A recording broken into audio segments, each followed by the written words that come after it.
Ranipur reporter मदद अली सोलंगी हिंगोर जा बुखारी मोहल्ला जो रहवासी सैद अली रज़ा शाह लखियारी पाक सिंध प्रेस क्लब हिंगोर जा पहुंची प्रेस कॉन्फ्रेंस कंदे चो त असांजी फ्रिज ख़राब थी पई हुई जेका मूं पंहिंजे साले कुर्बान शाह खे ॾिनी। उन मूंखे चयो त फ्रिज मां तव्हांखे ठाराए ॾींदमि। उन फ्रिज ठहाइण बदिरां मुंहिंजे घर में रखी छॾी। उहा फ्रिज जॾहिं मुंहिंजी घरवारी ऐं मुंहिंजो पुटु खणण विया त मुंहिंजो सालो कुर्बान शाह ऐं उन जा पुट मुस्लिम शाह ऐं शहबाज़ शाह मुंहिंजी घरवारी ऐं मुंहिंजे पुट खे तशदुद करे ज़ख़्मी कयो ऐं वरी उल्टो हिंगोर जा थाणे ते असां मथां एनसी दाख़िल कराई।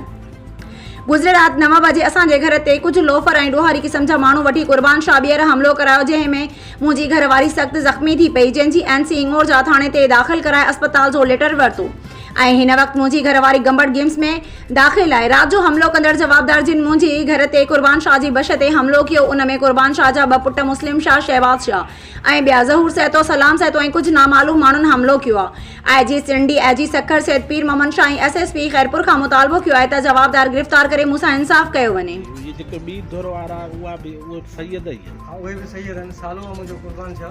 जी जी हे उन्हनि मुंहिंजे घर वारनि खे लठियूं हुयूं, असांखे लठियूं गोॾा मुंहिंजा फाड़े छॾिया अथनि। हे धक लॻनि, हॾे जा धक आहिनि, हे गोॾा मुंहिंजा सुजी विया आहिनि। हिते सिरूं लॻियूं आहिनि मूंखे। अचानक ॿाहिरियां माण्हू वठी उमती वठी मुंहिंजे घर में लाथा अथई। मां बस उहे सहता हुया।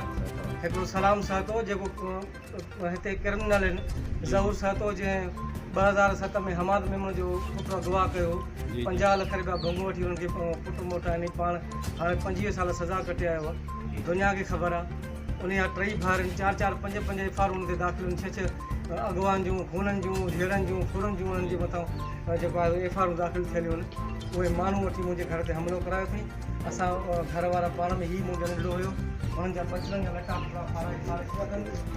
हे मुंहिंजे बचड़नि जा लटा फाड़िया आहिनि। या हुननि जी गैरत आहे। हे जेके चवंदा आहिनि सैयद ऐं बुखारी ऐं छा सैयद आहिनि। हे ॿाहिरियां माण्हू ॼट वठी हाल मिलारा आहिनि। हे मुंहिंजे घर वारनि जा लटा फाटा आहिनि। इहे उमतनि लटा फाड़िया आहिनि। हे ज़हूर सहते सलाम सहते मुंहिंजे बचड़नि खे धकाया आहिनि। हे डंडा उन्हनि हया आहिनि, डंडा उन्हनि वसाया आहिनि। मुंहिंजे घर वारनि को रतु कोन थो बीहे, वातो अञा बि रतु जारी आहे। हींअर ट्रीटमेंट जेका असां